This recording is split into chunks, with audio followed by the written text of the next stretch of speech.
ഒരു വ്യക്തിയുടെ അതിമോഹത്തിന്റെ വിലയാണ് രണ്ടാം ലോക മഹായുദ്ധം എന്ന് പറയാം.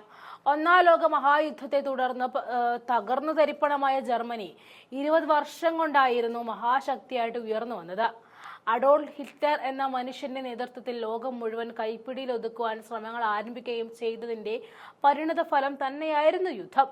ഹിറ്റ്ലർ എന്ന സ്വേച്ഛാധിപതിയുടെ അതിമോഹങ്ങൾ അതിരുകടന്നപ്പോൾ ഈ ലോകം വർഷങ്ങളോളം ദുരിതക്കയത്തിലേക്ക് ആഴ്ന്നു. അധികാരഭ്രാന്തിന്റെ മൂർധന്യ അവസ്ഥയിൽ തന്റെ ജീവൻ തന്നെ ബലി നൽകി ഹിറ്റ്ലർ അങ്ങനെ അവസാനിച്ചു. അപ്പോഴേക്കും ലക്ഷക്കണക്കിന് ജനങ്ങൾക്ക് ജീവൻ നഷ്ടപ്പെട്ടിരുന്നു. സാഹചര്യങ്ങളിൽ അല്പം മാറ്റമുണ്ടെങ്കിലും യുക്രൈന്റെ അവസ്ഥയും നിലവിൽ ഇത് തന്നെയാണ്.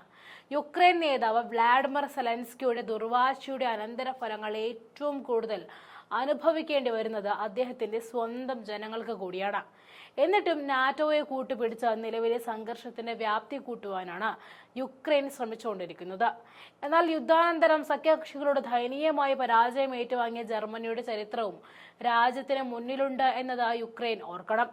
രണ്ടാം ലോക മഹായുദ്ധത്തിന് ശേഷം ജർമ്മനിയെ പോലെ യുക്രൈനും വിഭജിക്കപ്പെട്ടേക്കാം എന്ന് തന്നെയാണ് യുക്രൈനും റഷ്യയും അടക്കമുള്ള അമേരിക്കയുടെ പ്രത്യേക ദൂതൻ കീത്ത് കെല്ലോഗ് അഭിപ്രായപ്പെട്ടത്.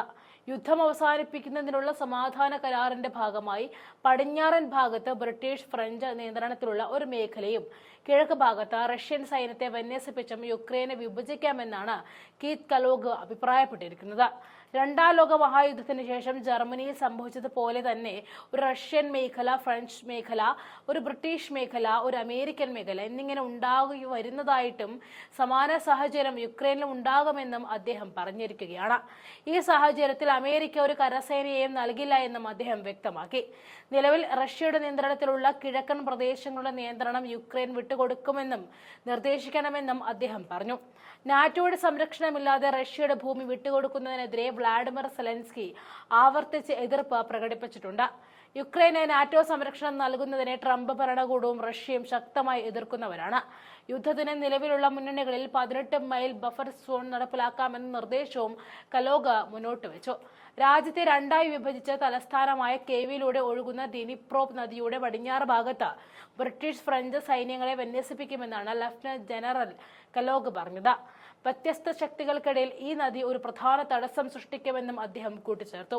ഇത് യുക്രൈന്റെ കിഴക്കൻ പടിഞ്ഞാറൻ മേഖലകൾ തമ്മിലുള്ള അതിർത്തി രേഖയായി മാറുമെന്നും അദ്ദേഹം അഭിപ്രായപ്പെടുകയും ചെയ്തു. ഭാവിയിലെ റഷ്യൻ അധിനിവേശങ്ങളിൽ നിന്നും യുക്രൈനിന്റെ സ്വാതന്ത്ര്യം ഉറപ്പാക്കാനായി സമാധാന സേനയെ നിയോഗിക്കാൻ തയ്യാറാണെന്നും കിയർ സ്റ്റാമറും ഇമാനുവൽ മക്രോണും പറഞ്ഞു. തങ്ങളുടെ സഖ്യത്തിന് ട്രംപിനെ പിന്തുണ വിശ്വസിക്കാൻ കഴിയില്ല എന്നും ബ്രിട്ടനും ഫ്രാൻസും ലഫ്റ്റനന്റ് ജനറൽ കെല്ലോഗ് മുന്നറിയിപ്പ് നൽകി. നാറ്റോ രാജ്യങ്ങളിൽ നിന്നുമുള്ള സൈന്യത്തെ ഒരു സാഹചര്യത്തിലും യുക്രൈനിലേക്ക് അനുവദിക്കില്ല എന്നും റഷ്യയുടെ വിദേശകാര്യ സെക്രട്ടറി സെർജി ലാവ്റോവ് മുൻപ് പറഞ്ഞിരുന്നു. അതേസമയം വെടിനിർത്തൽ കരാറുകൾ ആവർത്തിച്ച് ലംഘിക്കുന്ന യുക്രൈനിലെ സായുധ സേനയുടെ അടിസ്ഥാന സൗകര്യങ്ങളിൽ കഴിഞ്ഞ ആഴ്ചയിൽ റഷ്യൻ സൈന്യം 8 സംഘടിത ആക്രമണങ്ങൾ നടത്തിയതായിട്ടും റഷ്യൻ പ്രതിരോധ മന്ത്രാലയം അറിയിച്ചു. ഏപ്രിൽ 5 മുതൽ 11 വരെ റഷ്യൻ സായുധ സേന ഉയർന്ന കൃത്യതയുള്ള ദീർഘദൂര വ്യോമ കടൽ അധിഷ്ഠിത ആയുധങ്ങൾ, ആളില്ല ആകാശവാഹനങ്ങൾ എന്നിവ ഉപയോഗിച്ച് 8 സംഘടിത ആക്രമണങ്ങൾ നടത്തി.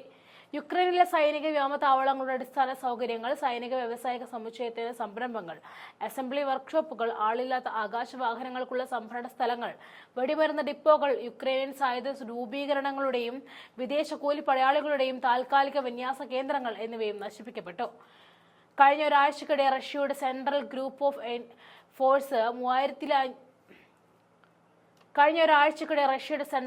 ഓഫ് ഫോഴ്സ് 3005-ലധികം യുക്രൈനിയൻ സൈനികരെ വധിച്ചതായിട്ടും മന്ത്രാലയം അറിയിച്ചു. യു ഗ്രൂപ്പ് 2085 പേരെ യുക്രൈൻ സൈനികരെ വധിച്ചിട്ടുണ്ടെന്നും കൂട്ടിച്ചേർത്തു.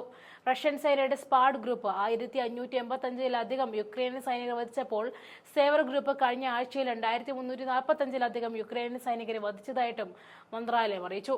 കഴിഞ്ഞ ആഴ്ചയിൽ റഷ്യയുടെ വസ്റ്റോക്ക് ഗ്രൂപ്പ് 1060-ലധികം സൈനികരെ യുദ്ധങ്ങളിൽ ഇല്ലാതാക്കിയതായിട്ടും പ്രസ്താവനയിൽ പറയുന്നുണ്ട്.